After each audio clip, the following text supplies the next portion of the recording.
país inteiro acompanhou, quase em tempo real, a implosão de um dos movimentos políticos mais desastrosos dos últimos meses.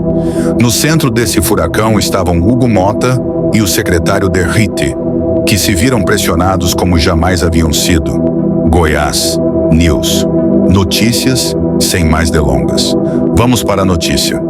E tudo começou com algo aparentemente simples: a reação imediata e feroz das redes sociais, que transformou o que seria uma aprovação silenciosa em um incêndio político de proporções nacionais.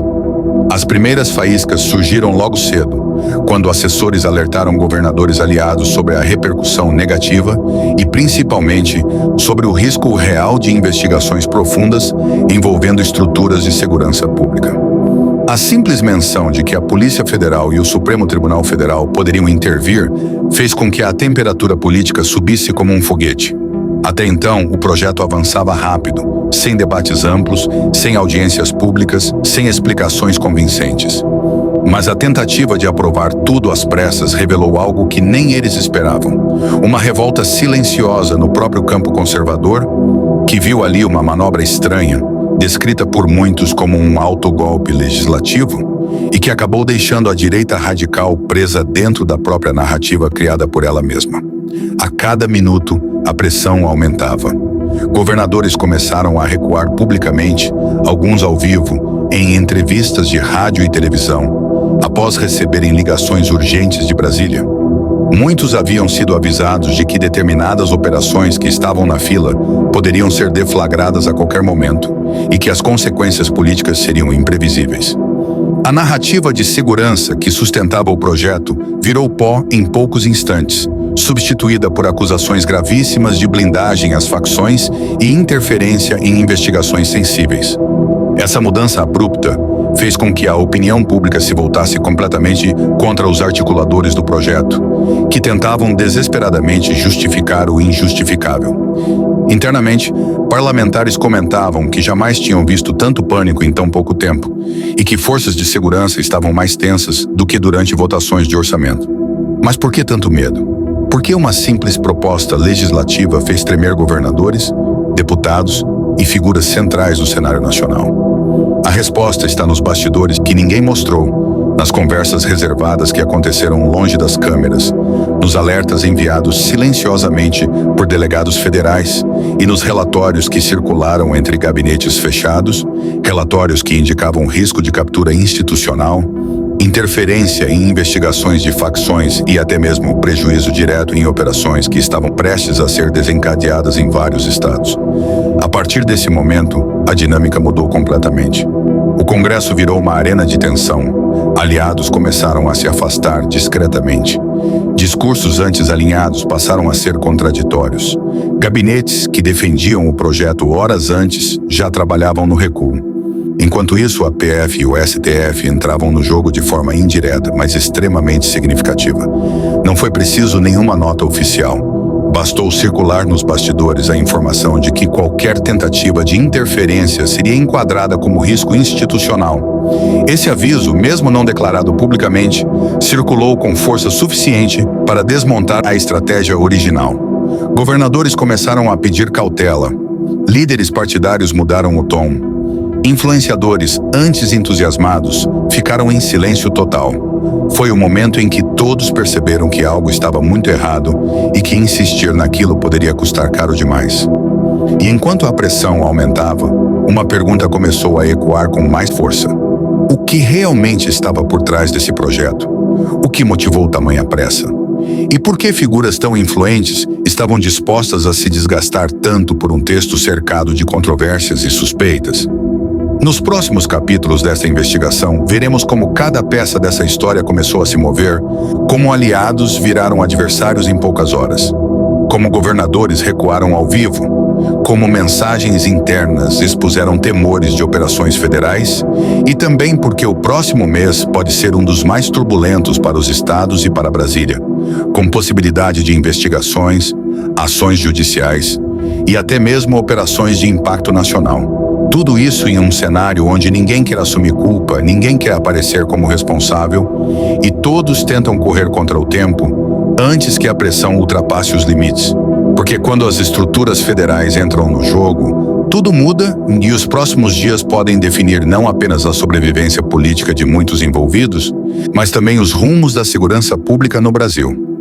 A partir deste ponto, entramos na zona mais profunda e mais sensível dessa investigação, onde cada movimento, cada decisão às pressas e cada silêncio estratégico revelam que o projeto que quase foi aprovado não era apenas uma articulação política comum, mas sim uma engrenagem muito maior, complexa e carregada de riscos que vários governadores e parlamentares ignoraram até o último minuto.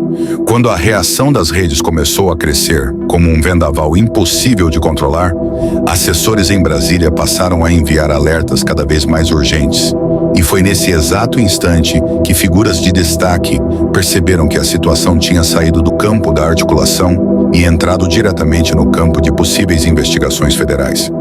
Documentos internos começaram a circular discretamente, relatórios vazados apontavam possibilidade de interferência em investigações de facções e, principalmente, mostravam como determinadas estruturas poderiam ser enfraquecidas caso o texto fosse aprovado sem aprofundamento técnico.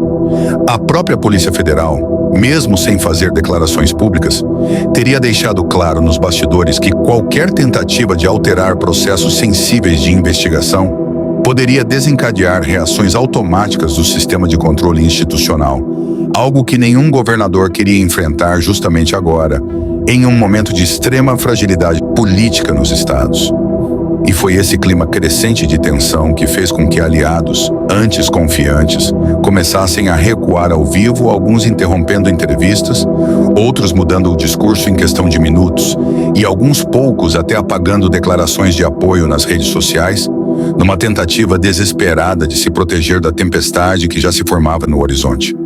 Ao mesmo tempo, dentro do Congresso, gabinetes que horas antes articulavam votos começaram a entrar em silêncio absoluto, como se todos percebessem, quase ao mesmo tempo, que insistir na votação poderia desencadear uma cadeia de eventos imprevisíveis. Deputados relataram que o clima mudou em questão de segundos. Mensagens chegaram, ligações foram feitas, assessores correram pelos corredores fechando portas e pedindo cautela, e a sensação geral era de que uma bomba havia sido acionada. As acusações de blindagem às facções, que até então eram tratadas como exagero por parte da oposição, passaram a ser discutidas seriamente entre aliados. Perguntas incômodas surgiram. Por que tanta pressa? Quem realmente se beneficiaria com a mudança? Por que pontos tão sensíveis estavam sendo atropelados? E, principalmente, por que figuras importantes da segurança pública tinham sido cortadas da discussão inicial? Essa combinação de fatores acendeu um alerta tão intenso que até governadores que inicialmente apoiaram a proposta começaram a fazer recuos estratégicos, alegando necessidade de mais debates, quando na verdade temiam ser atingidos diretamente por operações que estavam sendo monitoradas há meses.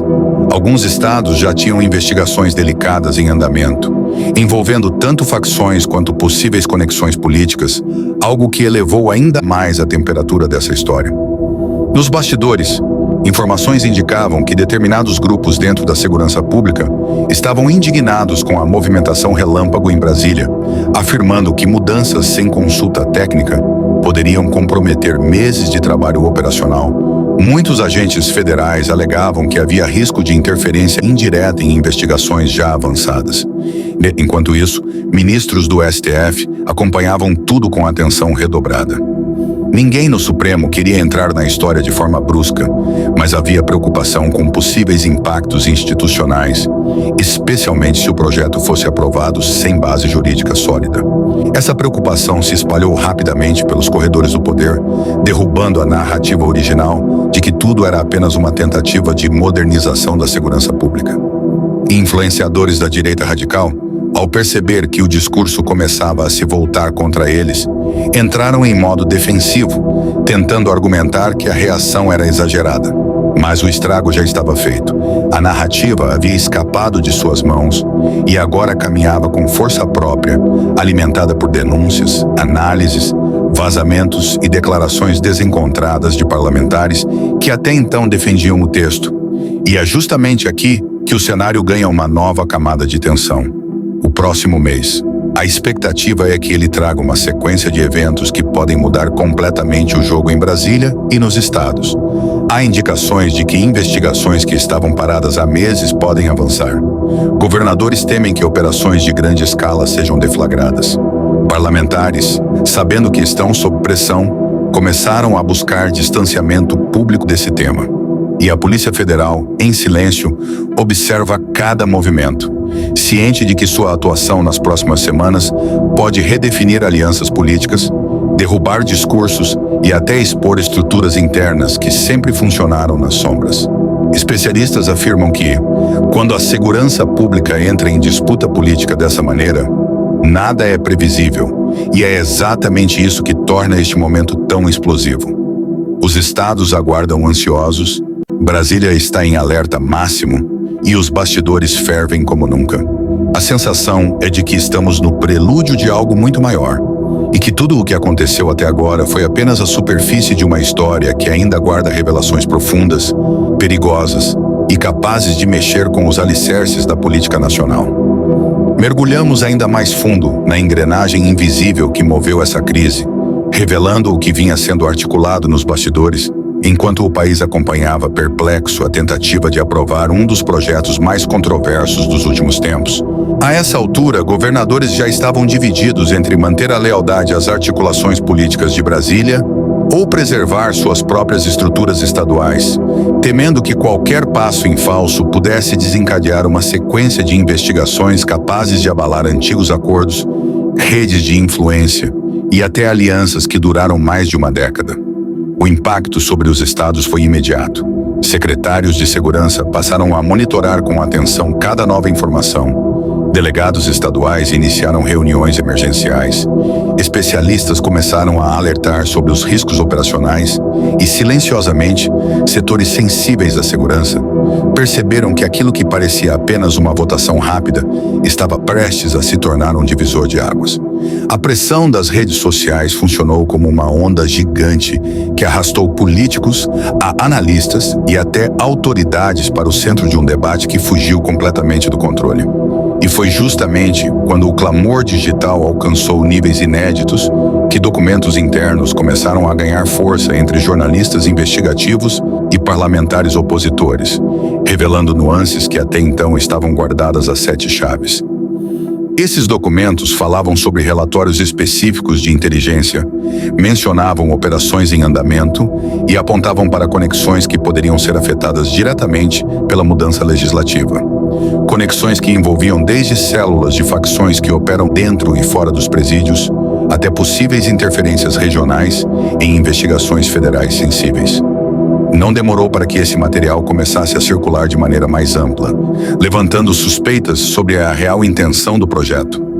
Alguns trechos indicavam que determinados estados seriam beneficiados com maior controle sobre investigações locais, enquanto outros poderiam perder totalmente a capacidade de acompanhar ações de inteligência nacional. Esse desequilíbrio gerou revolta entre líderes regionais que não aceitavam que uma pauta tão delicada pudesse ser centralizada sem debate técnico, especialmente em um momento em que várias unidades da federação enfrentam crises simultâneas envolvendo avanço de facções e disputas pelo controle territorial. O temor de perder a autonomia, somado ao risco de serem associados à suposta blindagem mencionada nos relatórios, fez com que governadores começassem a substituir discursos de apoio por manifestações de preocupação, numa tentativa de se distanciar antes que qualquer bomba jurídica estourasse. No Congresso, essa mudança de comportamento foi notada imediatamente. Parlamentares que contavam com apoio estadual para votar o projeto começaram a admitir que seria impossível seguir adiante sem sofrer danos colaterais, danos que poderiam custar não apenas cargos, mas reputações inteiras. Nesse momento, quem assumiu o papel decisivo foi a Polícia Federal. Mesmo sem fazer declarações diretas, a postura da PF foi interpretada nos corredores do poder como um sinal claro de que o órgão não aceitaria interferência política em investigações estruturais. Delegados experientes, acostumados a lidar com crises institucionais, teriam emitido alertas internos sobre possíveis impactos do projeto, destacando que a aprovação poderia criar obstáculos burocráticos e operacionais, afetando o rastreamento financeiro infiltrações e ações que dependem de sigilo absoluto. Essas informações chegaram rapidamente aos gabinetes dos governadores, que entenderam que a PF estava disposta a agir caso percebessem qualquer risco à autonomia investigativa. Em paralelo, ministros do STF passaram a acompanhar o caso com preocupação crescente. Fontes relatam que pelo menos 2 ministros foram informados de que haveria risco de judicialização imediata caso o projeto fosse aprovado sem análise técnica. Esse cenário transformou a proposta em um verdadeiro campo minado institucional, onde qualquer passo em falso poderia desencadear uma disputa direta entre os 3 poderes, algo extremamente indesejado em um momento de instabilidade política nacional. A combinação de pressões técnicas, conflitos internos e repercussão pública fez com que o projeto passasse de prioridade à ameaça em menos de 24 horas. Mas o que ninguém percebeu, ao menos não de imediato, foi a mudança silenciosa que se espalhou nos bastidores após a crise estourar. Partidos começaram a rever estratégias, parlamentares passaram a reavaliar alianças. Grupos de influência e conselhos de segurança pública iniciaram debates internos sobre como se reposicionar diante do novo cenário. E, aos poucos, a percepção de que algo mais profundo estava em jogo começou a ganhar força. Não se tratava apenas de um projeto mal articulado. Não era apenas uma votação apressada. Era uma disputa direta pelo controle da narrativa, da segurança pública e das estruturas institucionais que sustentam o combate ao crime organizado no país. Essa disputa, silenciosa e complexa, ganhou contornos ainda mais sombrios quando informes começaram a apontar que algumas facções estariam acompanhando atentamente o desenrolar da crise, percebendo que qualquer mudança institucional poderia abrir brechas estratégicas que levaram anos para serem fechadas. A simples possibilidade de que a instabilidade política pudesse beneficiar organizações criminosas trouxe um novo tipo de urgência para o debate. E foi nesse ponto que muitos governadores decidiram recuar de forma definitiva. Não havia mais espaço para manobras políticas. A crise havia atingido um nível que colocava em risco a segurança nacional. O próximo mês, portanto, não é apenas uma etapa do calendário político. Ele será o termômetro definitivo para medir até onde essa crise pode chegar. Há expectativas de novas operações. Há receio de relatórios que podem vir à tona. Há movimentos discretos nos bastidores do Judiciário, do Congresso e dos governos estaduais, todos tentando compreender qual será o próximo passo e como evitar ser atingidos quando a próxima onda estourar. Porque neste cenário, ninguém está totalmente protegido e todos sabem que as repercussões podem ser devastadoras. Investigação, avançamos rumo aos bastidores mais sensíveis, onde decisões são tomadas longe das câmeras, dentro de salas onde celulares ficam do lado de fora e cada palavra é escolhida com extremo cuidado. Depois da implosão pública que expôs fragilidades políticas, o que se seguiu foi uma corrida desesperada para reorganizar narrativas, recalibrar estratégias e tentar recuperar algum controle sobre um cenário que, até então, parecia totalmente dominado por incertezas. Enquanto a opinião pública pressionava de forma avassaladora, governadores e parlamentares tentavam, ao mesmo tempo, apagar incêndios e se distanciar da crise que haviam ajudado a construir. O pânico dos últimos dias deixou cicatrizes políticas profundas, e muitos agora temem que essas cicatrizes se transformem em portas abertas para investigações futuras. Foi nesse ambiente de medo e desconfiança que um novo movimento começou a surgir, um movimento discreto, silencioso, arquitetado por assessores jurídicos, especialistas em segurança e consultores que trabalham nos bastidores dos grandes centros do poder. Eles entenderam que a narrativa havia fugido completamente do controle, que a única forma de evitar um desastre institucional seria construir, a partir dali, uma estratégia voltada para a blindagem pessoal e não mais para a defesa do projeto original. Reuniões emergenciais foram convocadas em vários estados. Os governadores que antes se apresentavam como apoiadores confiantes do texto, agora se mostravam visivelmente apreensivos. Alguns pediram relatórios internos de forma imediata, exigindo análises técnicas sobre o impacto real que o projeto poderia ter nas forças de segurança. Outros, mais preocupados com repercussões jurídicas, ordenaram que suas procuradorias iniciassem estudos sobre possíveis riscos de responsabilização futura, caso se descobrisse que havia qualquer ligação entre o texto proposto e o enfraquecimento de investigações federais. Em Brasília, a cena não era muito diferente. Gabinetes de parlamentares aliados se transformaram em centros de gerenciamento de crise, com consultores tentando prever qual seria a reação da Polícia Federal, do Ministério Público Federal e principalmente do Supremo Tribunal Federal.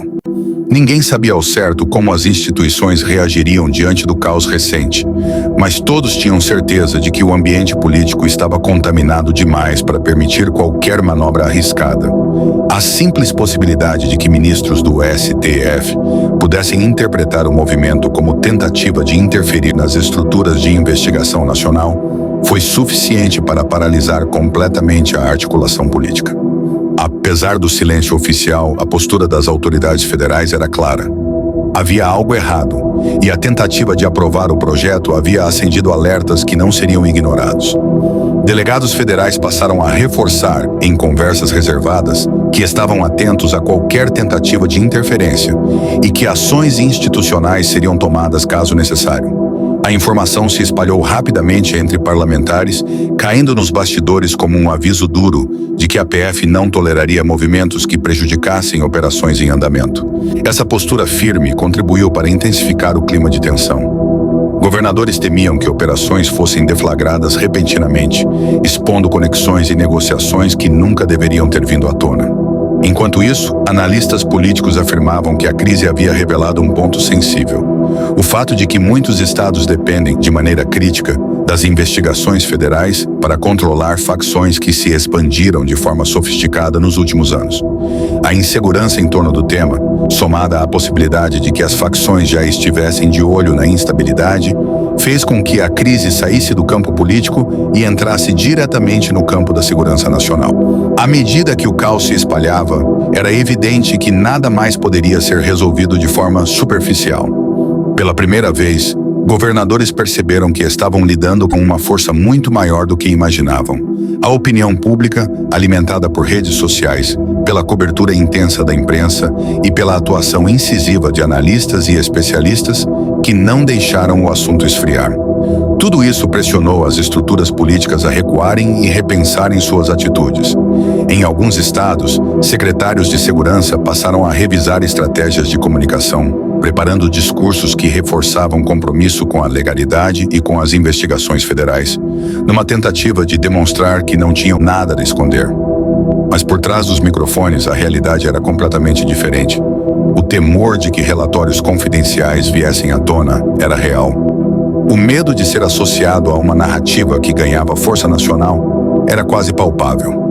E a insegurança sobre futuros desdobramentos fez com que muitos governadores passassem a se afastar dos grupos políticos responsáveis pela proposta, um afastamento estratégico, mas carregado de sinais de rompimento. Nos bastidores do Congresso, lideranças partidárias começaram a buscar saídas para tentar reduzir os danos. Alguns tentaram culpar erros de comunicação. Outros tentaram argumentar que o texto havia sido mal interpretado. Houve até quem tentasse jogar a responsabilidade para influenciadores digitais que defenderam o projeto sem entender o impacto. Mas nenhuma dessas justificativas convenceu o público. A crise se tornou grande demais, rápida demais e profunda demais para ser controlada por discursos superficiais. Era necessário algo mais, uma reestruturação completa das estratégias, uma mudança interna de postura, um reconhecimento público de que a tentativa de avançar com o projeto havia sido, no mínimo, precipitada. Ainda assim, poucos estavam dispostos a assumir essa responsabilidade. A maioria preferiu o silêncio, apostando que o tempo diluiria o impacto. Mas o silêncio, como sempre acontece em momentos de crise, foi interpretado como culpa pelos observadores mais atentos. E assim, entramos agora em uma fase decisiva, onde cada ação, cada palavra e cada gesto será analisado com lupa. A opinião pública está vigilante. As instituições federais estão atentas. Os estados estão inquietos. E Brasília está em alerta máximo. O que vem a seguir pode definir não apenas o destino do projeto, mas também o futuro da segurança pública no país. O equilíbrio entre poderes e a credibilidade de lideranças que até poucos dias atrás pareciam inabaláveis. Território onde a política deixa de ser apenas disputa de narrativa e passa a ser uma guerra silenciosa entre sobrevivência institucional e preservação de estruturas que até então funcionavam sob absoluta discrição. Depois da tempestade pública que derrubou o projeto e expôs tudo o que as autoridades tentaram ocultar, uma nova fase se instalou nos bastidores. A fase da contraofensiva estratégica. Não se trata de reparar danos, mas de impedir que o rastro de destruição deixado pela crise se transforme em algo ainda maior. Nos corredores de Brasília, é possível sentir que o clima mudou. Assessores estão mais tensos, gabinetes funcionam até tarde da noite, e líderes que antes falavam com tranquilidade agora evitam entrevistas, trocam mensagens cifradas e circulam acompanhados de consultores jurídicos. Não é por acaso. A percepção de que a Polícia Federal intensificou a análise dos movimentos recentes colocou todos em alerta máximo. Delegados de alta patente, especialistas em inteligência e analistas de comportamento institucional afirmam que, em momentos como este, qualquer deslize pode ser interpretado como tentativa de obstrução, e isso é algo que nenhum político quer em seu histórico. O medo é tão grande que algumas lideranças começaram a revisar viagens, agendas e até reuniões previamente marcadas, temendo estar sendo observadas de perto. Enquanto isso, os governadores seguem enfrentando uma pressão inédita dentro de seus próprios estados.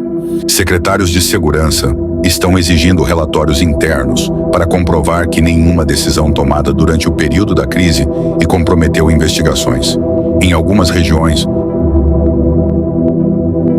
forças estaduais começaram a repassar à Polícia Federal informações que estavam represadas há meses, numa tentativa de demonstrar colaboração e afastar qualquer suspeita de resistência institucional. O movimento, embora discreto, é claro, ninguém quer militar contra a PF neste momento. Em paralelo, alguns estados iniciaram reestruturações internas para tentar se antecipar a uma possível onda de operações. Há rumores de que delegacias especializadas passaram a intensificar sua cooperação com equipes de inteligência federais, compartilhando dados que antes eram tratados com sigilo absoluto. A sensação é de que todos tentam provar, ao mesmo tempo, que não tem nada a esconder um comportamento típico de cenários onde o temor de responsabilização futura paira como uma sombra sobre autoridades e gestores públicos. Mas a onda mais forte não vem apenas da esfera investigativa. O ambiente político também entrou em ebulição. Partidos estão enfrentando conflitos internos, tentando entender quem foi responsável por empurrar o projeto para votação antes da hora. Em reuniões reservadas, lideranças cobram explicações de parlamentares que defenderam a proposta com mais intensidade, exigindo que apresentem justificativas plausíveis para a pressa em comum. Há relatos de que alguns parlamentares, temendo serem usados como bodes expiatórios, começaram a repassar à imprensa trechos de conversas internas, numa tentativa desesperada de dividir a responsabilidade. O pânico se espalhou de tal forma que até parlamentares que não tinham qualquer envolvimento direto começaram a se preocupar com o impacto que a crise poderia ter em suas futuras campanhas. E há um motivo claro para isso. A opinião pública percebeu que algo estava profundamente errado no processo. E essa percepção é perigosa, porque cria um ambiente onde qualquer político associado ao tema pode ser instantaneamente rejeitado pelo eleitorado. O Supremo Tribunal Federal, por sua vez, observa tudo com frieza cirúrgica. Ministros sabem que qualquer manifestação mais rígida pode ser interpretada como interferência política, motivo pelo qual estão optando por acompanhar em silêncio, mas com atenção redobrada. Mesmo assim, há sinais de que internos do judiciário já discutem possíveis caminhos caso a crise evolua para algo mais grave. Não seria a primeira vez que o STF atuaria como árbitro de uma disputa institucional, especialmente quando há risco direto à segurança nacional. A presença silenciosa do Supremo funciona como um lembrete constante para as autoridades políticas. Qualquer movimento fora da linha pode acabar sendo questionado formalmente. Essa tensão invisível é o que mantém muitos líderes travados, sem saber se devem avançar ou recuar, falar ou se calar, agir ou esperar. A imobilização é tamanha que, nos últimos dias, o ritmo político diminuiu drasticamente, como se todos estivessem aguardando a próxima peça cair no tabuleiro antes de fazer qualquer movimento. Nos bastidores, no entanto, há um sentimento que poucos ousam comentar publicamente. A sensação de que algo maior pode estar prestes a acontecer. Especialistas em segurança consultados de forma reservada afirmam que a crise expôs vulnerabilidades que já eram conhecidas por equipes de inteligência, mas que nunca tinham sido trazidas ao centro da discussão nacional. Essa exposição involuntária obriga as instituições a agir com mais firmeza, pois o risco agora é que facções possam explorar a instabilidade para expandir territórios, influenciar poderes locais e até desviar o foco das forças federais, que estão divididas entre monitorar criminosos e acompanhar a crise política. O país está em uma encruzilhada onde política e segurança se misturam perigosamente, e cada movimento feito nas próximas semanas terá impacto direto na estabilidade institucional dos estados. As facções observam, os governadores aguardam, o Congresso tenta se recompor, e Brasília, como sempre, é o epicentro de uma disputa que ninguém tem total controle. E assim, enquanto o público acompanha o desenrolar dessa novela política, os bastidores continuam fervendo. Há reuniões marcadas para os próximos dias que podem redefinir alianças. Há documentos sendo preparados em sigilo absoluto para serem apresentados quando o momento exigir. Há governadores reorganizando suas bases políticas para evitar serem atingidos pelas ondas de choque. E há também aquele silêncio desconfortável que antecede grandes reviravoltas, um silêncio que indica que todos sabem que a crise está longe do fim. O próximo capítulo dessa história promete ser ainda mais explosivo, porque vai mostrar como os estados estão se preparando para o impacto e revelar o que realmente está em jogo quando se trata do poder de investigação no Brasil. No exato instante em que o país acreditava ter compreendido tudo sobre a crise que se instalou no coração da política nacional, a parte 6 revela um ambiente ainda mais turbulento, recheado de articulações secretas, recuos inesperados e um jogo de sobrevivência tão intenso que transformou Brasília em um campo minado, onde cada passo pode significar o fim de uma carreira política ou o início de uma crise institucional sem precedentes. Nos bastidores, episódios começaram a emergir com força total, expondo conversas que jamais deveriam ter chegado ao conhecimento público, reuniões convocadas às pressas no meio da madrugada e telefonemas de governadores que, poucos dias antes, apareciam convictos diante das câmeras, mas agora se viam absolutamente acuados, temendo uma operação que pudesse bater à porta de seus palácios. O clima pesou de tal forma que aliados de primeira linha, antes extremamente confiantes do desfecho favorável do projeto, começaram a perceber que haviam perdido completamente o controle narrativo e que a pressão das redes sociais, somada às notas técnicas que vazavam de dentro da Polícia Federal e as movimentações silenciosas de ministros estratégicos do Supremo Tribunal Federal, estava desenhando um cenário de risco real para quem permanecesse insistindo na aprovação de um texto que já era visto por muitos como uma espécie de proteção indireta para organizações criminosas que operam dentro e fora do país. O projeto, que nasceu com a promessa de endurecer penas e fortalecer mecanismos de segurança pública, acabou transformado em um símbolo de desconfiança popular, e isso atingiu diretamente figuras como Hugo Mota e Derrite, que passaram a ser tratados como pivôs de um movimento interpretado pela opinião pública como uma tentativa desesperada de legisladores ligados à ala radical de reorganizar o tabuleiro às sombras, sem debate amplo e sem transparência. Enquanto isso, governadores foram informados por fontes que dificilmente erram de que, caso insistissem no alinhamento automático com o grupo que articulava o projeto, poderiam se tornar alvos de auditorias e verificações que investigariam contratos, convênios, repasses emergenciais e programas estaduais de segurança que até então eram vistos como intocáveis. O que parecia um simples aviso transformou-se numa verdadeira operação espontânea de bastidores. Um governador do Nordeste enviou emissários para conversar discretamente com ministros em Brasília. Outro, do Sul, ligou para líderes partidários avisando que não colocaria sua imagem em risco. E um terceiro, do Centro-Oeste, teve que cancelar entrevistas já agendadas depois de ser informado de que o clima não estava favorável. A frase que virou mantra em grupos internos de comunicação era sempre a mesma: ninguém quer ser ocupado por algo que o Brasil inteiro está assistindo ao vivo. Esse impacto foi tão forte que o recuo de alguns deles não só foi notado como viralizou, e cada recuo aumentava ainda mais a pressão sobre os que tentavam resistir.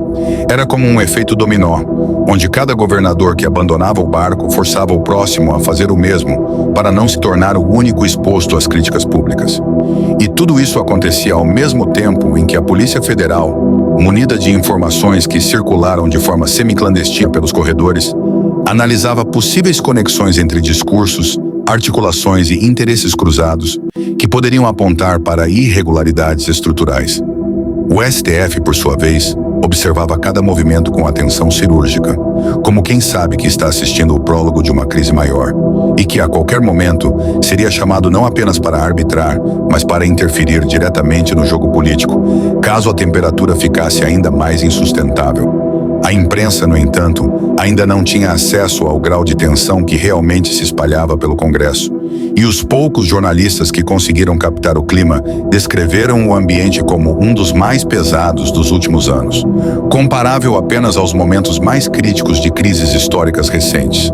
Nos grupos de WhatsApp compostos por parlamentares, surgiam relatos de deputados que evitavam circular pelo plenário, com receio de serem abordados por colegas enfurecidos, enquanto outros simplesmente desapareceram por algumas horas, tentando avaliar o impacto político de suas posições.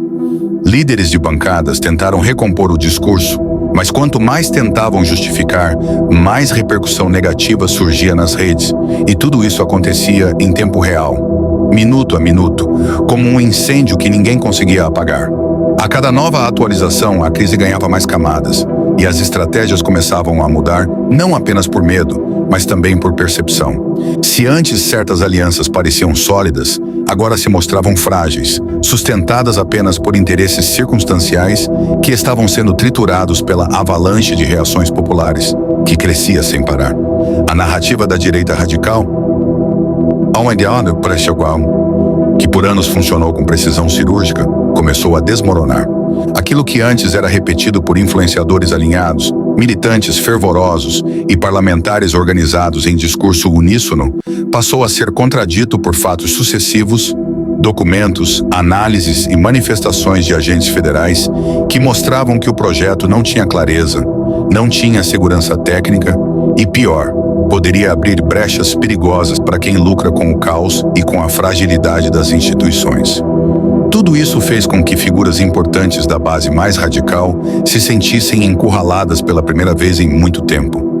Era como assistir uma fortaleza que sempre pareceu invencível começar a rachar em pontos estratégicos. Alguns começaram a tentar se afastar discretamente, dizendo que não participaram das discussões ou que foram mal informados. Enquanto outros, mais temerários, dobraram a aposta e passaram a atacar a PF e o STF, acusando-os de interferência, um movimento que não apenas aumentou o desgaste político, como colocou essas figuras sob risco ainda maior, já que qualquer declaração desse tipo poderia ressurgir mais tarde como elemento de análise em futuras apurações. E isso levou à parte mais crítica deste capítulo, a percepção interna de que o próximo mês tem potencial para ser o mais turbulento do ano. Isso porque relatórios preliminares, ainda em produção, já circulam entre equipes técnicas que monitoram a evolução dos desdobramentos e apontam que há probabilidade real de novas operações, novos pedidos de informação e novas disputas jurídicas que podem colocar estados inteiros em alerta máximo. Brasília sabe que, daqui para frente, qualquer movimento será observado com lupa pela sociedade e que uma crise institucional, mesmo que silenciosa, já começou a se formar nos bastidores. E é justamente nesse ponto que a parte 6 se torna decisiva, porque ela marca um momento em que líderes, governadores, parlamentares e operadores políticos deixaram de se preocupar apenas com o debate técnico e começaram a se preocupar com sobrevivência política. A cada nova revelação, a cada nova peça que se encaixa nesse quebra-cabeça sombrio, fica claro que este é apenas o começo de uma sequência de capítulos ainda mais intensos, onde decisões de bastidores poderão redefinir as relações de poder tanto nos estados quanto no Congresso. E para o público do canal Goiás News Notícias, esta é a oportunidade de acompanhar não apenas o que já foi exposto, mas também o que está se formando por trás das cortinas, nas reuniões silenciosas, nas ligações de madrugada e nos relatórios sigilosos que serão, muito em breve, decisivos para o rumo do país.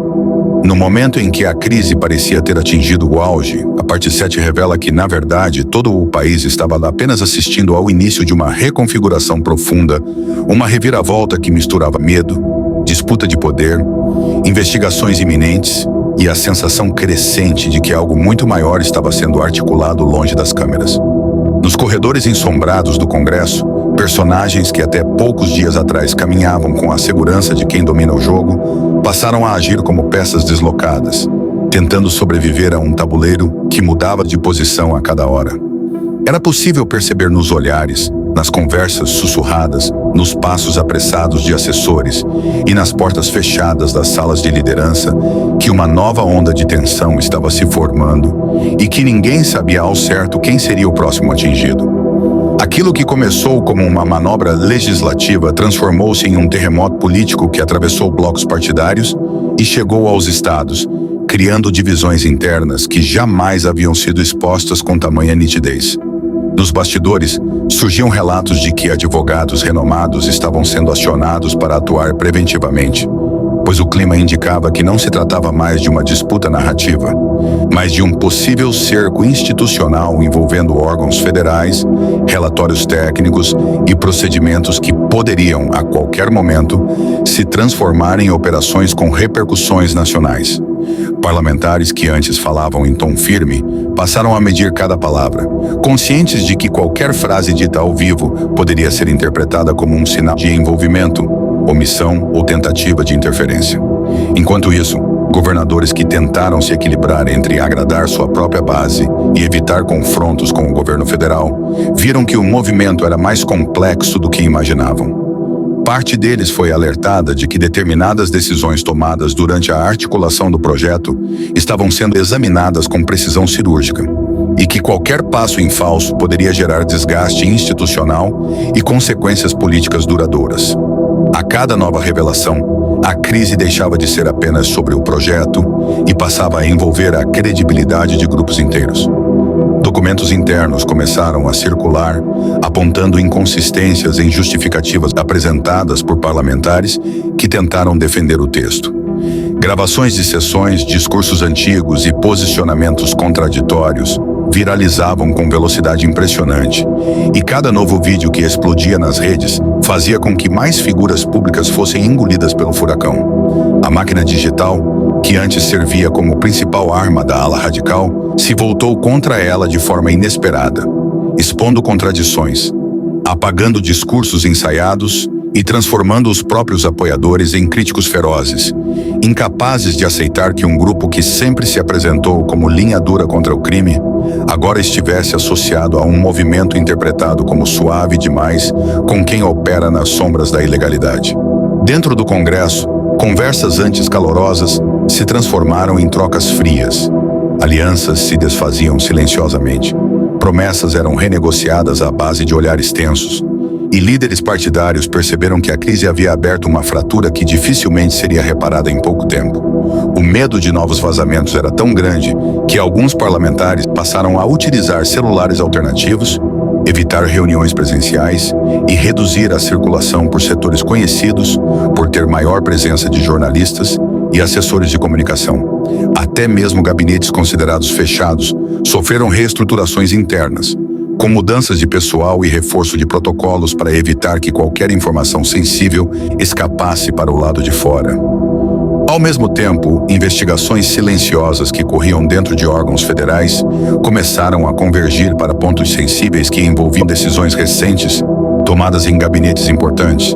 Ainda não havia confirmação pública, mas fontes próximas de órgãos estratégicos indicavam que análises preliminares estavam sendo cruzadas com dados de movimentações políticas, principalmente aquelas que ocorreram nos dias em que a articulação do projeto avançava com velocidade incomum. Relatórios que poucos tiveram acesso mostravam que havia preocupação real sobre a possibilidade de determinados trechos do texto beneficiarem estruturas ilegais que atuam dentro e fora dos estados.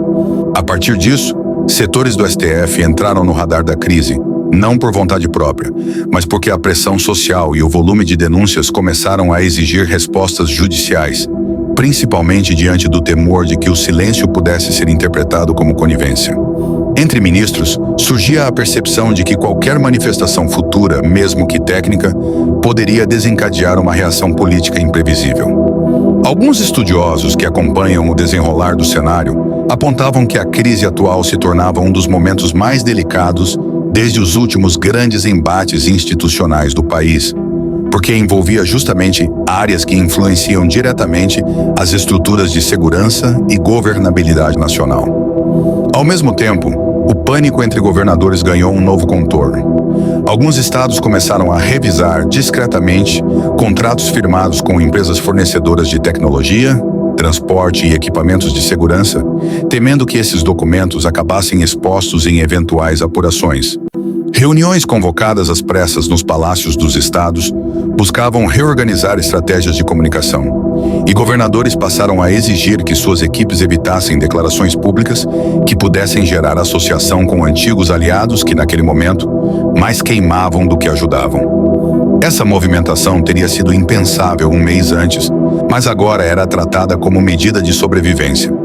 A crise que começou em Brasília estava redesenhando a política nacional de forma abrupta, e isso sem que qualquer operação policial tivesse sido oficialmente deflagrada. Bastaram rumores, relatórios vazados e sinais silenciosos vindos de dentro das instituições para que o clima se transformasse em algo próximo a um estado de alerta prolongado. A partir deste ponto, especialistas consultados por bastidores passaram a afirmar que o próximo mês seria decisivo para determinar o futuro de vários nomes influentes da política nacional.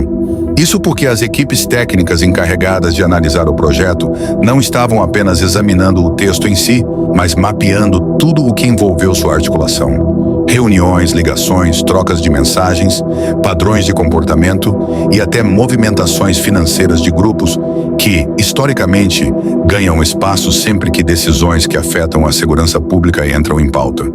Brasília sabia que a simples existência dessa análise era suficiente para provocar um efeito dominó devastador. Enquanto isso, parlamentares tentavam desesperadamente reorganizar a comunicação pública para tentar desarmar a narrativa de que o projeto criava brechas perigosas. Mas a internet já havia transformado o tema em uma batalha impossível de vencer. Vídeos explicativos surgiam a todo momento. Perfis grandes comentavam, jornalistas destrinchavam dados com detalhes e especialistas em segurança expunham falhas que dificilmente seriam justificáveis. Diante disso, a parte 7 consolida um momento em que o país percebe que algo muito maior do que um projeto legislativo está em jogo. É o início explícito de um capítulo em que as instituições, pela primeira vez em muito tempo, observam com cautela e firmeza a movimentação política que antes passava despercebida. E para o público fiel do Goiás News Notícias, esta etapa revela que a história está prestes a entrar na fase mais pesada, mais investigativa e mais impactante, porque tudo indica que a próxima etapa trará não apenas novos conflitos, mas possíveis revelações que podem afetar diretamente a estrutura de poder nos estados e em Brasília. O país entra definitivamente em um território onde cada movimento político passa a ser interpretado como peça de um quebra-cabeça muito maior, e onde nada, absolutamente nada, acontece por acaso. Brasília amanheceu com uma atmosfera espessa, carregada, como se todos soubessem que algo estava prestes a estourar, mas ninguém tivesse coragem de ser o primeiro a anunciar. A sensação de que havia informações circulando em círculos restritos, inacessíveis até mesmo para figuras influentes, deixava ministros, parlamentares e governadores inquietos. Nos corredores mais silenciosos do Congresso, assessores esbarravam uns nos outros enquanto tentavam entender por que reuniões emergenciais estavam sendo convocadas sem pauta definida e por que determinados gabinetes pediam acesso a pareceres que, até a véspera, haviam ignorado completamente. O ar pesado não vinha apenas das dúvidas, mas das certezas que ninguém ousava vocalizar. A crise havia ultrapassado o limite político e entrado diretamente nos domínios investigativos, e isso colocava a elite do poder nacional diante de um cenário que poucos esperavam enfrentar tão cedo. Enquanto isso, a Polícia Federal avançava em análises internas que, embora não tivessem sido oficialmente divulgadas, começaram a gerar desconforto entre figuras-chave envolvidas nos dias mais intensos da articulação do projeto.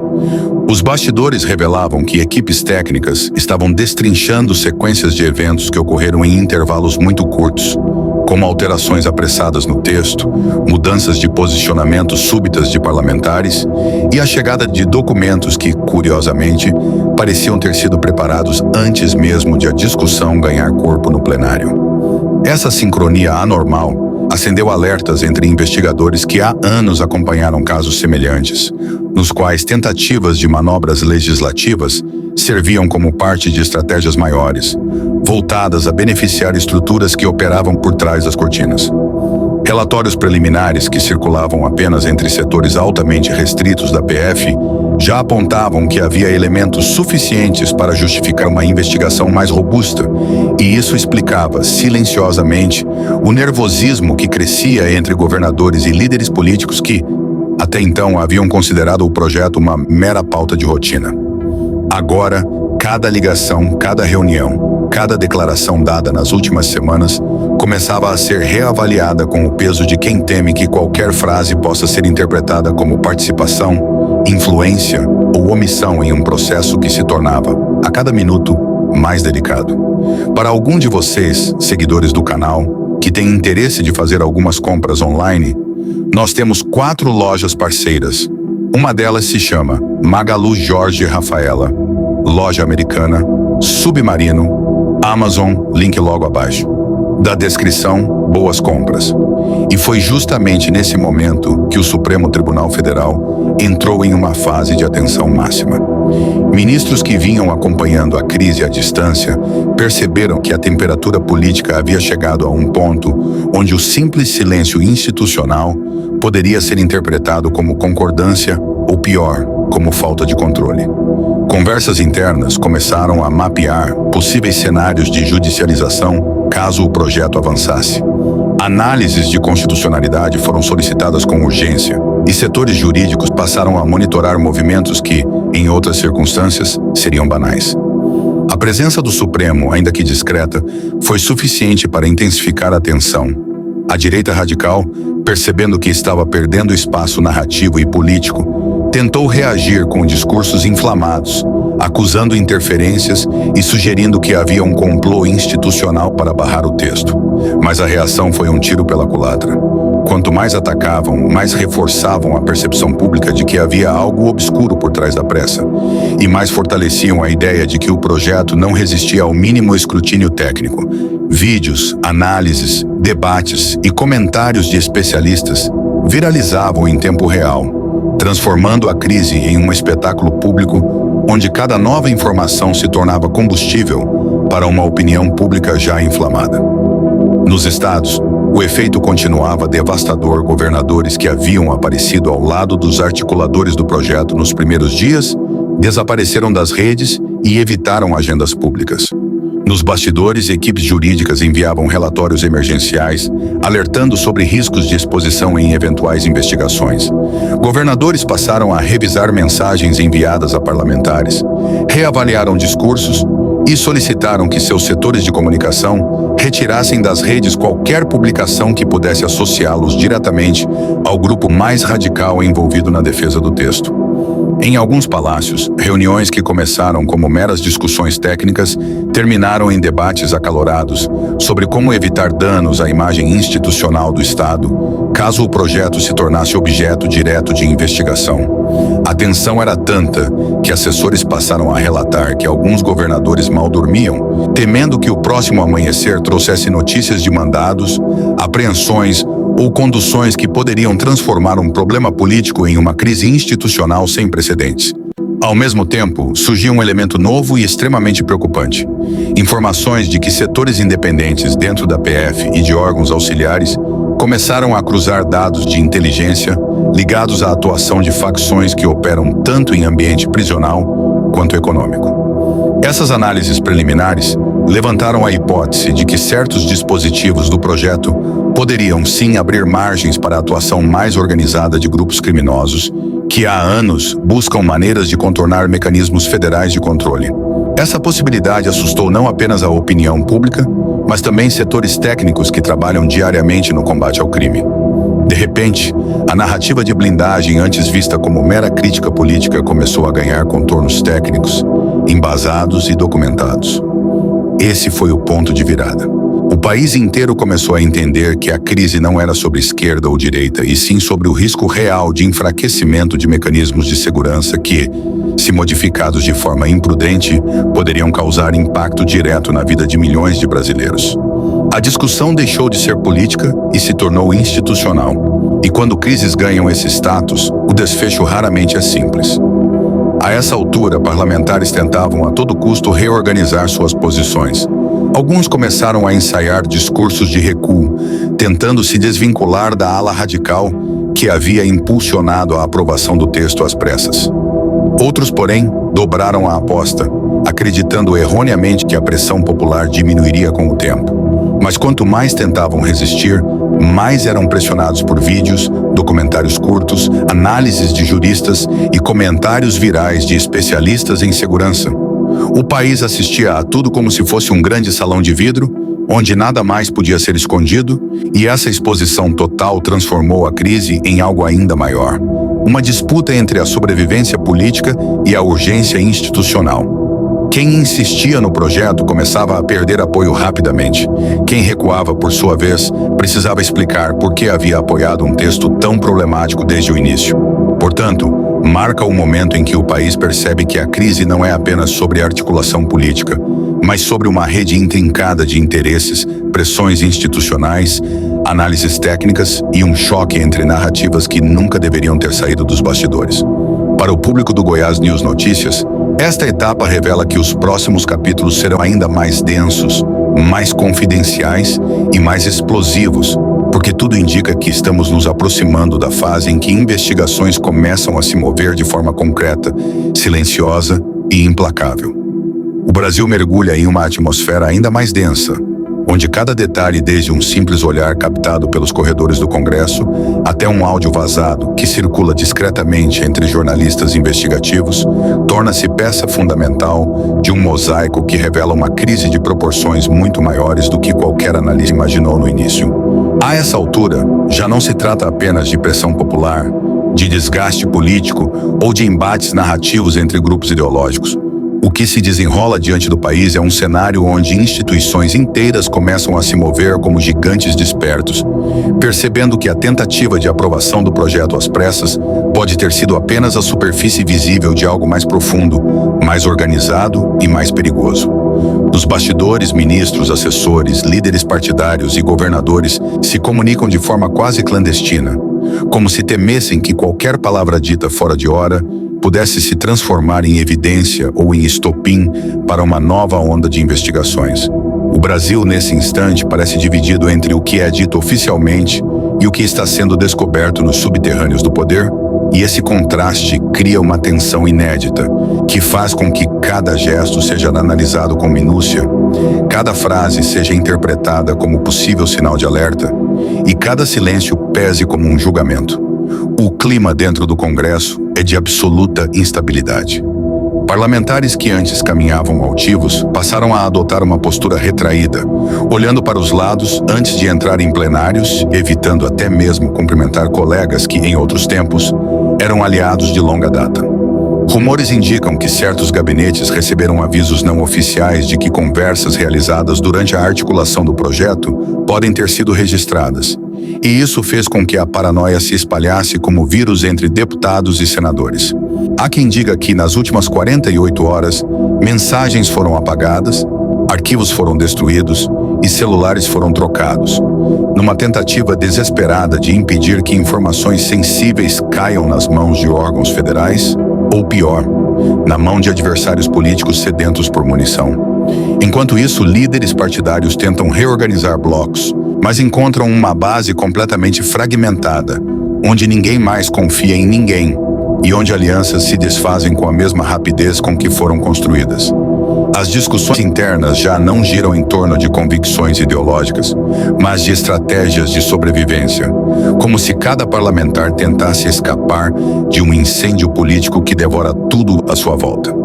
Paralelamente, nos bastidores da Polícia Federal, análises começaram a apontar conexões que até então pareciam improváveis.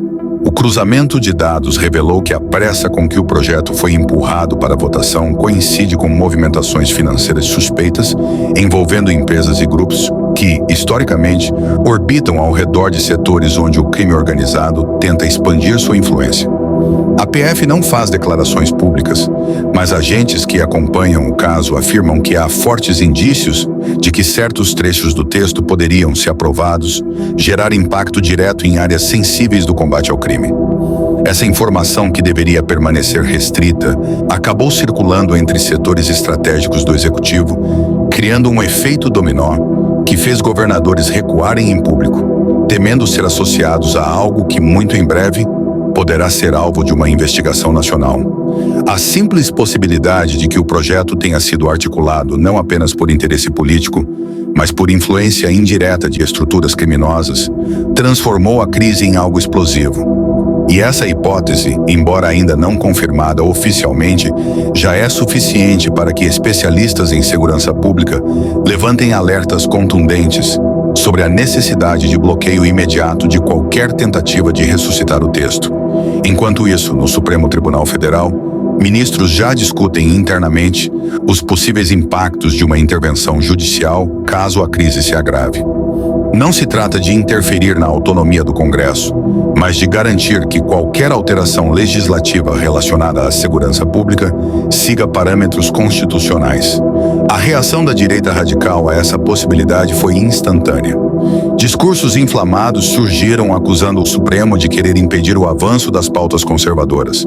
Mas a narrativa não colou, porque ao mesmo tempo em que atacavam, documentos técnicos já circulavam expondo falhas gravíssimas no projeto, fragilidades que poderiam ser usadas por facções criminosas para manobrar sistemas de monitoramento, reduzir punições e enfraquecer mecanismos de controle interestadual. A população, acompanhando tudo em tempo real, começou a perceber que a crise era maior do que imaginava, e isso aumentou ainda mais a pressão sobre os parlamentares que insistiam em defender o texto. Nos estados, o clima é de absoluto pânico institucional. Governadores que tentaram inicialmente defender o projeto começaram a ser confrontados por suas próprias equipes de inteligência, que apresentaram relatórios apontando riscos de impacto direto nas fronteiras, nos presídios e nas estruturas de policiamento. Alguns desses relatórios vazaram para a imprensa e, embora governador nenhum quisesse assumir publicamente, muitos deles passaram a operar como se estivessem em estado de alerta máximo. Reuniões a portas fechadas foram convocadas, contratos de segurança foram reavaliados e conselhos estaduais de combate ao crime organizado foram acionados de forma emergencial. A sensação é de que, pela primeira vez em muito tempo, a elite política dos estados percebeu que estava sentada sobre um barril de pólvora e que qualquer associação com o projeto poderia colocar sua reputação e seu futuro político em risco. A crise, então, assume um novo contorno, o contorno do medo. Não um medo abstrato, político, mas um medo real, fundamentado em relatórios, análises técnicas e sinais vindos de dentro das instituições mais poderosas do país. Especialistas afirmam em conversas reservadas que o que está sendo desenhado agora pode resultar em uma das maiores operações já realizadas em território nacional, envolvendo estados, parlamentares, empresários e até mesmo agentes públicos que, conscientemente ou não, serviram como peças de um tabuleiro muito mais complexo.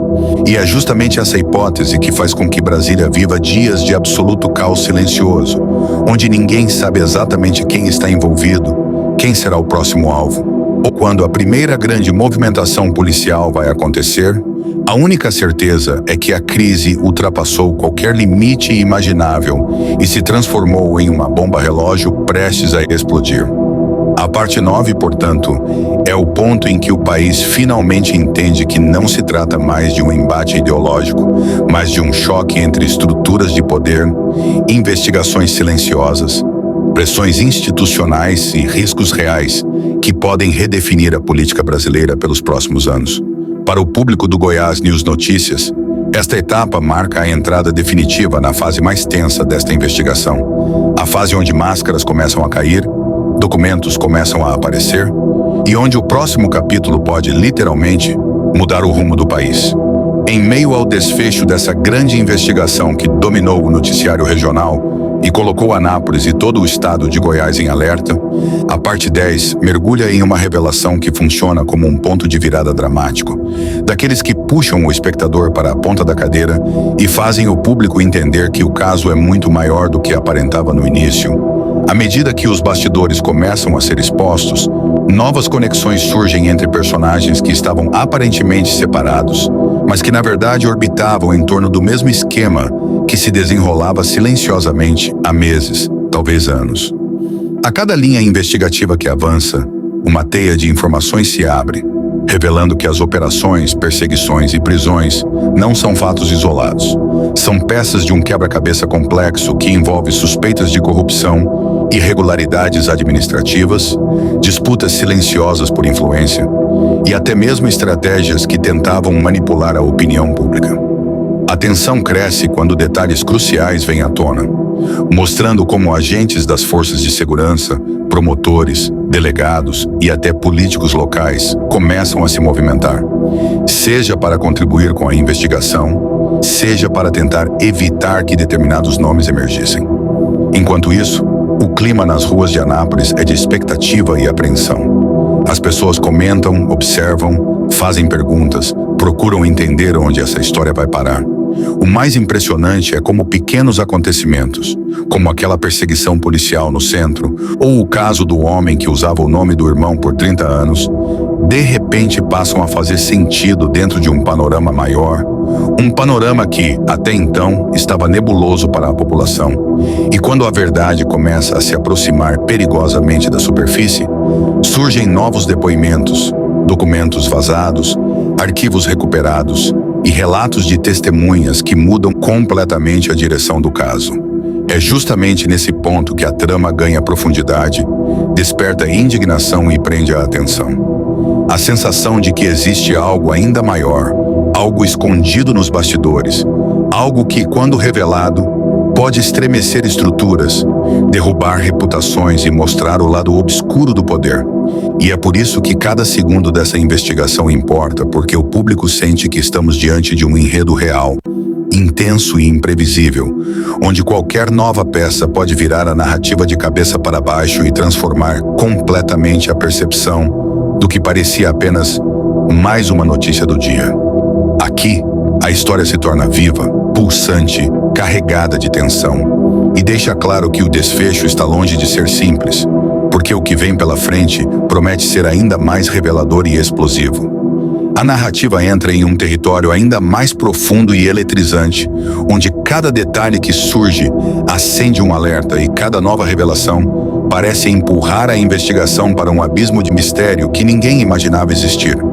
É aqui que os bastidores se iluminam com uma força quase cinematográfica, revelando que, por trás de cada operação policial, de cada depoimento sigiloso, de cada movimentação em pontos estratégicos de Anápolis, existe uma trama que vinha sendo cuidadosamente montada por indivíduos que nunca imaginaram que suas ações se tornariam públicas. À medida que as autoridades avançam, surgem sinais de que documentos foram manipulados, arquivos desapareceram misteriosamente e informações importantes foram mantidas em segredo durante anos, criando um cenário que confronta não apenas a legalidade dos envolvidos, mas também a confiança da população no sistema. E é justamente nesse ponto que a trama se intensifica, quando investigadores começam a perceber que aquilo que parecia apenas um caso isolado se ramifica para setores muito mais altos, alcançando nomes que nunca foram mencionados abertamente, mas que agora começam a aparecer em trechos de e-mails, mensagens interceptadas, relatórios internos e conversas registradas em horários suspeitos. Enquanto isso, no coração de Anápolis, a cidade pulsa em um tom diferente.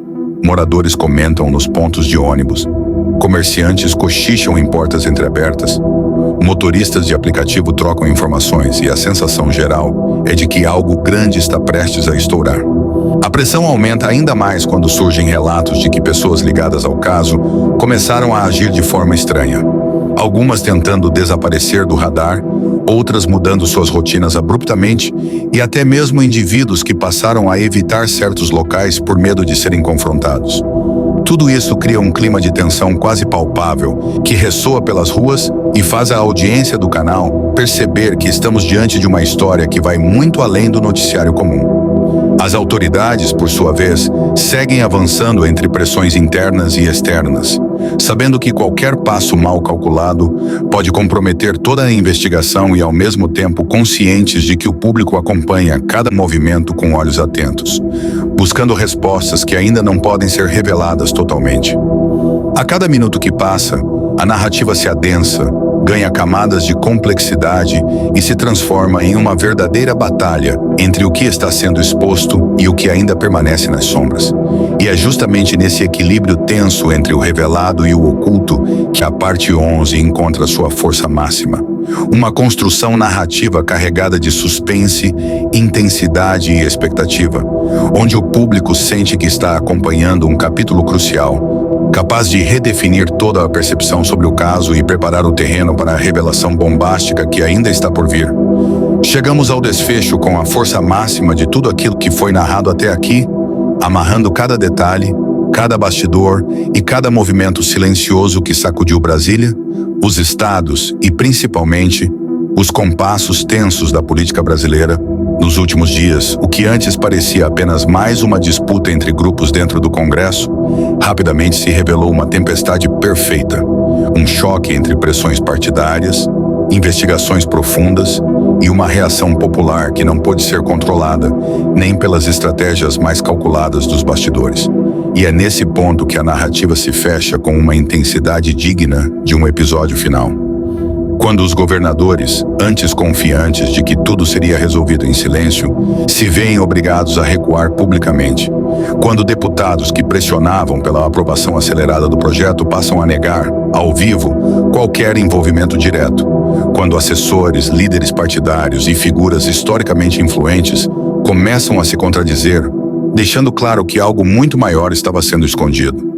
A entrada da Polícia Federal, com investigações que já atingem gabinetes, comissões estratégicas e núcleos internos, altera completamente o equilíbrio do jogo e, paralelamente, ministros do STF acompanham tudo com um olhar atento, sabendo que qualquer irregularidade poderá resultar em decisões capazes de virar o tabuleiro político do país.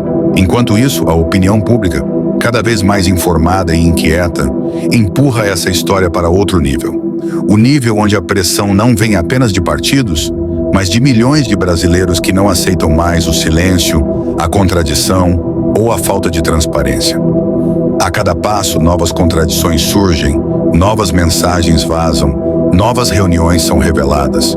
E o que parecia um projeto técnico passa a carregar um peso político gigantesco, envolvendo suspeitas de blindagem, acordos implícitos, alianças inesperadas e receios de que facções e grupos criminosos pudessem estar, de alguma forma, sendo beneficiados em meio à confusão. Essa percepção, mesmo que não confirmada oficialmente, abalou profundamente a imagem dos responsáveis e fez com que a crise tomasse proporções inéditas. Agora, enquanto a poeira ainda não baixa, uma única certeza ecoa nos corredores de Brasília e nas ruas de todo o país. O próximo mês será decisivo. Será nesse período que investigações vão avançar, que depoimentos sigilosos virão à tona, que documentos até então escondidos poderão ser revelados e que os responsáveis por esse caos político terão de enfrentar as consequências de suas escolhas, sejam elas políticas, jurídicas ou até mesmo eleitorais. E é nesse ponto final que deixamos nosso público completamente atento, porque os bastidores garantem: essa história ainda não acabou. Pelo contrário, ela está apenas começando a mostrar sua verdadeira profundidade. Por isso, fique ligado, porque no canal Goiás News Notícias, você acompanha cada passo, cada virada, cada revelação desse capítulo explosivo da política nacional. Sempre com clareza, intensidade e aquele olhar atento que não deixa nada escapar. Aqui, você fica informado de verdade e preparado para o que vem a seguir. Entramos na finalização mais intensa de toda essa investigação, trazendo um fechamento que não apenas amarra os acontecimentos, mas acende um alerta profundo sobre o cenário político que se forma diante dos olhos da população, um cenário movido por tensão, incerteza, interesses ocultos e uma disputa cada vez mais acirrada entre forças que até agora pareciam atuar nos bastidores com total tranquilidade. O que vimos se transformar diante do país foi uma crise fabricada pela própria pressa, pelo improviso e pela tentativa desesperada de empurrar um projeto que, longe de ser apenas uma pauta administrativa, carregava implicações que ninguém queria comentar abertamente. Quando Hugo Mota e Derrite tentaram avançar sem questionamentos, acreditando que contariam com o silêncio das ruas e a proteção dos aliados, eles não imaginavam que o efeito seria exatamente o contrário.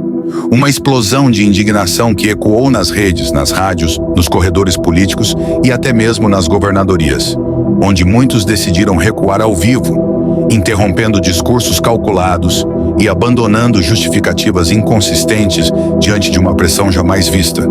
E esse recuo não foi apenas político, foi psicológico. Governadores habituados ao controle da narrativa se viram desarmados, expostos e encurralados pela possibilidade de que, a qualquer momento, investigações da Polícia Federal pudessem bater às portas de seus gabinetes. E foi justamente esse medo que criou um terremoto institucional capaz de parar reuniões, cancelar compromissos, alterar agendas e acionar assessores que passaram a noite inteira revisando documentos, conversas, pareceres e votos registrados. À medida que a situação se agravava, surgiram as acusações mais pesadas, suspeitas de blindagem às facções, dúvidas sobre acordos feitos em silêncio e questionamentos diretos sobre quem realmente se beneficiaria do projeto. A partir desse ponto, a discussão deixou de ser técnica e se transformou em uma guerra política de alto nível, onde cada declaração pública era analisada como uma pista e cada silêncio era interpretado como um sinal de que havia algo maior sendo escondido. A PF, ao entrar no jogo, levou o caso para outro estágio, e isso fez com que figuras influentes que antes tratavam o assunto com desprezo passassem a medir cada palavra com extremo cuidado. Paralelamente, o Supremo Tribunal Federal começou a monitorar cada movimento do Congresso, preparando possíveis intervenções caso algum desvio fosse confirmado. E esse simples olhar atento das instituições superiores foi suficiente para aumentar ainda mais o clima de pânico entre aqueles que estavam por trás do projeto, temendo que uma decisão judicial pudesse revelar conexões perigosas ou até mesmo expor negociações que ocorreram em salas onde celulares eram proibidos e registros oficiais jamais foram feitos. Nos bastidores, enquanto isso, acontecia um espetáculo ainda mais intrigante. Mensagens apagadas às pressas, áudios sendo enviados codificados, assessores pedindo afastamento temporário, líderes partidários desaparecendo por horas, jornalistas sendo bloqueados e contatos influentes evitando encontros presenciais. Cada um desses movimentos indicava que a crise estava longe de ser apenas um tropeço. Ela era o sintoma de algo muito mais profundo, muito mais organizado e muito mais arriscado do que qualquer analista imaginava ao longo dos primeiros dias. E a população, assistindo a tudo isso, começou a perceber o que estava realmente em jogo. Não era só um projeto, não era só uma votação, era a disputa pelo controle narrativo e prático de áreas sensíveis do país. Um embate silencioso entre quem queria manter estruturas obscuras funcionando e quem finalmente percebeu que havia algo profundamente errado na forma como certos interesses estavam sendo protegidos. Por isso, o encerramento dessa história vem com um aviso direto aos ouvintes do Goiás News Notícias. O próximo mês será o divisor de águas, o momento que vai determinar se essa crise vai resultar em punições, novas denúncias, investigações profundas, queda de autoridades ou até mesmo mudanças legislativas que podem impactar a segurança pública de todo o país. Brasília está mais tensa do que nunca. As investigações seguem avançando. Os relatórios internos continuam sendo produzidos. E nos bastidores, a palavra de ordem é silêncio, um silêncio que só existe porque muitos sabem que a qualquer instante algo bombástico pode vir à tona. Fica agora para você, que acompanha o canal Goiás News Notícias, o recado final. Não tire os olhos do que está acontecendo. O jogo político está mais perigoso, mais complexo e mais imprevisível do que parece. A cada dia surge uma nova peça, uma nova ruptura, uma nova possível revelação. E aqui, nós continuaremos trazendo tudo com clareza, profundidade e intensidade, para que você esteja sempre um passo à frente do que realmente importa nesse tabuleiro, que nunca para de se mover. Fique atento, fique informado, porque essa história ainda está longe de terminar e o que vem pela frente promete mexer não só com Brasília, mas com o país inteiro. Se você achou este conteúdo valioso, deixe seu like, compartilhe suas opiniões nos comentários e inscreva-se no canal para não perder mais vídeos como este. Até a próxima!